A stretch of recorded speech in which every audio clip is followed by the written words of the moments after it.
நிலா ஆஃபீஸ்க்கு போகும்போது மறுபடியும் பல்லவனோட அம்மாவ வந்து பார்க்குறாங்க. இவங்கள எப்படியாவது பின்தொடர்ந்து போய் எங்க இருக்காங்கன்னு கண்டுபிடிச்சிடணும் அப்படின்னு சொல்லிட்டு பின்னாடியே ஃபாலோ பண்ணிட்டு போறாங்க. அப்போ அவங்க ஒரு வீட்ல வந்துட்டு பழைய வீடு ரொம்ப சந்து சந்தா போயிட்டு அதுக்குள்ள தான் இருக்கிறாங்க. அப்போ பக்கத்துல இருக்கிறவங்க கிட்டலாம் விசாரிக்கிறாங்க. இவங்க ஏன் இப்படி அமைதியாவே இருக்கிறாங்க? இவங்க யாருன்னு தெரியுமா? அப்படின்னு சொல்லிட்டு கேட்குறாங்க. ரொம்ப வருஷமா இங்க இருக்கிறாங்க. யாரும் பார்க்க வரமாட்டாங்க, போக மாட்டாங்க. அதேமாரி இவங்கள வந்து வடநாட்ட சேர்ந்த பொண்ணு போல இருக்குது அப்படின்ற மாரி சொல்றாங்க. என்ன சொல்றீங்க? அப்படின்னு ஆமா ஆரம்பத்துலலாம் ஹிந்தி தான் பேசுவாங்க. இப்ப தான் கொஞ்சம் கொஞ்சம் தமிழ் தெரியுது. அதுவுமே வந்து அதிகமா யார்கிட்டயும் பேச மாட்டாங்க.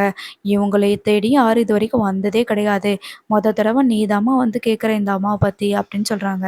அதுக்கப்புறமா இவங்க இங்க தான் தங்கியிருக்காங்களா? அப்படின்னு சொல்லி கேட்கும்போது, ஆமாம்மா இங்க தான் தங்கி இருக்கிறாங்க. ஆனா இவங்கள பார்க்க யாரும் வரவும் கிடையாது. இவங்களும் யார தேடி போனது கிடையாது.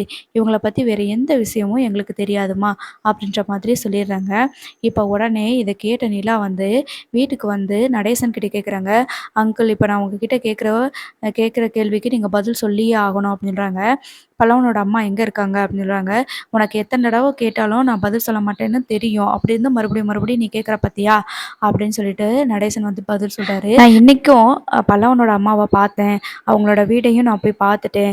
இப்ப நீங்க உண்மைய மட்டும் சொல்லலைன்னு வச்சுக்கோங்களேன், நான் உங்கள எங்க வீட்டுக்கே கூட்டிட்டு வந்துருவேன் அப்படின்னு சொல்லி சொல்றாங்க. சரி கூட்டிட்டு வா அப்படின்னு சொல்லிட்டு நடேசன் வந்து அசால்ட்டா பதில் சொல்றாங்க. என்ன இப்படி சொல்றீங்க? இந்த ஊர்ல தான் இருந்திருக்காங்க அப்படின்னா, உங்கள தேடி ஏன் அவங்க வரல? நீங்க தேடி ஏன் போகல? பல்லவனுக்காவது காட்டியிருக்கலாம்ல.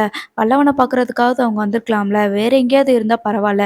இங்க தானே இருக்காங்க அப்படின்னு சொல்லி சொல்றாங்க. இதெல்லாம் உனக்கு தேவையில்லாத வேல அப்படின்னு சொல்ல, அப்ப நான் பல்லவன கூட்டிட்டு போய் நான் காட்டப் போறேன் உங்க அம்மாவ அப்படின்னு சொல்லும்போது, ஏன் இப்படி பண்ற? இப்போ உனக்கு என்ன வேணும்? அப்படின்னு சொல்லிட்டு நடேசன் கேட்குறாரு.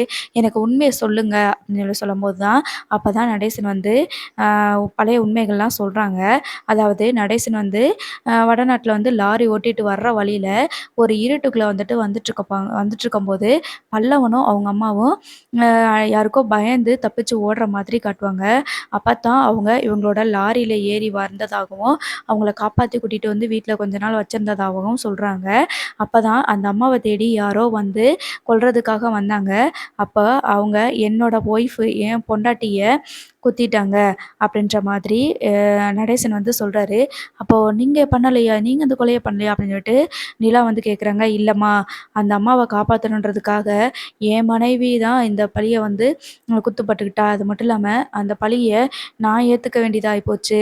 ஊர் மக்கள்லாம் அப்படியே பேச ஆரம்பிச்சுட்டாங்க. அது அப்படியே போயிட்டுருக்குது அப்படின்னு சொல்லி சொல்றாங்க. என் வாழ்க்கையில அதிகமா என்னைய பாசம் வச்சதும், என்னை நேசிச்சதும் என் ஒய்ஃப் தான். அவளே என்னை விட்டு போனதுக்கப்புறம், நான் அதுக்கப்புறம் நடப்பணமா ஆயிட்டேன்ம்மா.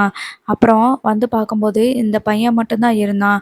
அந்த அம்மா எங்கேயோ போயிட்டாங்க போல இருக்குது, அப்படின்னு சொல்லி சொல்றாங்க. அப்ப பல்லவனும் உங்களுக்கு பிறந்த பையன் கிடையாதா? அப்படின்னு சொல்லும்போது, இல்ல அந்த அம்மாவ காப்பாத்தணும்னு சொல்லி தான் நான் கூட்டிட்டு வந்து இங்க வச்சிருந்தேன். யாரோ சில பேர் அந்த அம்மாவ தேடி வந்து கொல்றதுக்காக வந்தாங்க. மத்தபடி வேற எதுவுமே தெரியாது. நான் ஜெயிலுக்கு போயிட்டு வந்ததுக்கப்புறம் பார்த்தா, இவன் மட்டும் தான் கூட இருந்தான். அந்த அம்மாவ இல்ல அப்படின்னு சொல்லும்போது, மத்த இந்த விஷயத்த பத்தி சேரன் அண்ணா மத்த எல்லாருக்குமே தெரியுமா? அப்படின்னு சொல்லிட்டு கேட்குறாங்க.